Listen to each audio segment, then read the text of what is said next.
بسم اللہ الرحمن الرحیم فَإِذَا فَرَغْتَ فَانْصَبْ۔ ناظرین کرام، آج ہم آپ کے سامنے مستقل مزاجی اور لگاتار کام کرنے کے حوالے سے چند ایک باتیں پیش کریں گے۔ پروردگار عالم نے قرآن مجید میں ارشاد فرمایا، جب ایک اہم کام سے فارغ ہو جایا کرو تو دوسرے کام کو شروع کر دیا کرو۔ مفسرین نے اس آیہ کریمہ کے حوالے سے بہت ساری باتیں بیان کی ہیں، جس میں سے کچھ یہ ہے کہ جب جہاد سے فارغ ہو جاؤ تو پھر دوسری عبادت میں لگ جایا کرو، جب واجب نمازوں سے فارغ ہو جاؤ تو دعا کیا کرو، جب فرائض سے فارغ ہو جاؤ تو نوافل کی طرف رخ کر لیا کرو، جب واجبات سے فارغ ہو جایا کرو تو مستحبات انجام دیا کرو، جب دنیا کے کاموں سے فارغ ہو جایا کرو تو آخرت کی طرف توجہ کیا کرو۔ ان باتوں میں اگر آپ غور کریں تو ایک چیز یہ پائی جاتی ہے کہ ایک کام کرنے کے بعد فوراً دوسرے کام کی طرف رخ کرنا، ایک کام انجام دینے کے بعد فوراً دوسرا کام انجام دینا، یعنی یہاں پر اشارہ ہے کہ انسان بیکار نہ بیٹھے، انسان ٹھالی نہ بیٹھے، بلکہ مستقل مزاجی سے کام کرتا رہے۔ آپ نے بہت سارے لوگوں کو دیکھا ہوگا کہ وہ کچھ دن کام کرتے ہیں، کچھ دن کماتے ہیں، اور جب تک پھر وہ کمائی ختم نہ ہو جائے بیٹھ کر اس کو کھاتے ہیں۔ یہاں پر اس آیہ کریمہ کے ذریعے اگر ہم سمجھنے کی کوشش کریں تو اشارہ ہے کہ ہمیں مستقل کام انجام دیتے رہنا چاہیے، کام لگاتار کرتے رہنا چاہیے۔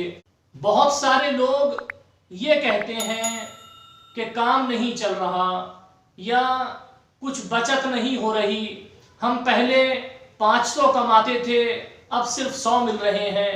بہانے بنا کر کام کو کرنا چھوڑ دیتے ہیں، کام نہیں ہے، بہت مختصر کام ہے، بہت تھوڑا کام ہے، مختلف بہانے بنا کر کام کو چھوڑ دیتے ہیں اور مستقل مزاجی سے کام نہیں کرتے ہیں۔ قرآن مجید کا یہ جملہ ان کو متنبہ کر رہا ہے کہ جب ایک کام سے فارغ ہو جاؤ تو دوسرا کام انجام دینا شروع کر دیا کرو۔ اس بارے میں امام سجاد علیہ السلام نے فرمایا،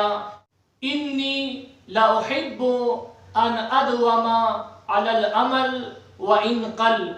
امام سجاد علیہ السلام فرماتے ہیں کہ میں دوست رکھتا ہوں، میں پسند کرتا ہوں کہ لگاتار کام کرتا رہوں، مستقل کام کرتا رہوں، چاہے تھوڑا ہی کیوں نہ ہو۔ یعنی امام سجاد علیہ السلام کی نظروں میں کام کو لگاتار کرنا پسندیدہ ہے، امام سجاد علیہ السلام کو کام کو ہمیشہ انجام دیتے رہنا پسند ہے۔ ایسا نہیں ہے کہ کچھ دن کام کیا جائے اور پھر بیٹھ کر آرام کیا جائے، اور جب تک وہ ختم نہ ہو جائے، جب تک مشکلات نہ آ جائیں، جب تک لڑائی نہ ہونے لگے تب تک دوسرا کام شروع نہ کیا جائے، یہ بات صحیح نہیں ہے، بلکہ انسان کو ہمیشہ کام کرتے رہنا چاہیے، جس قدر ممکن ہو کام کو لگاتار کرتے رہنا چاہیے۔ اور ویسے بھی جب انسان بے روزگاری اختیار کر لے، جب انسان ٹھالی بیٹھ جائے، جب انسان محنت نہ کرے، جب انسان رزق حلال تلاش کرنے میں نہ لگے اور بھاگ دوڑ نہ کرے، گھر پر بیٹھ جائے کسی بھی بہانے کی وجہ سے، تو نتیجہ یہ ہوتا ہے کہ پھر جھگڑے پائے جاتے ہیں۔ آپ اگر گھروں کے جھگڑوں کو دیکھیں گے تو بہت سارے جھگڑوں کی وجہ یہ ملے گی کہ انسان کام نہیں کرتا، انسان ٹھالی بیٹھا ہے۔ جب انسان فارغ بیٹھا ہوگا تو اس پر شیطان آسانی کے ساتھ حملہ کر لیتا ہے، شیطان آسانی کے ساتھ قبضہ کر لیتا ہے، پھر وہ کبھی بھائی سے لڑے گا، کبھی بہن سے لڑے گا، کبھی باپ کو برا بھلا کہے گا، کبھی آس پاس میں رہنے والوں سے لڑے گا۔ یعنی ٹھالی اور بیکار رہنے کی وجہ سے نقصان ہی نقصان ہوتا ہے، کوئی فائدہ نہیں ہوتا ہے۔ لہٰذا انسان کو چاہیے کہ چاہے کام تھوڑا ہو یا زیادہ، مستقل مزاجی کے ساتھ ہمیشہ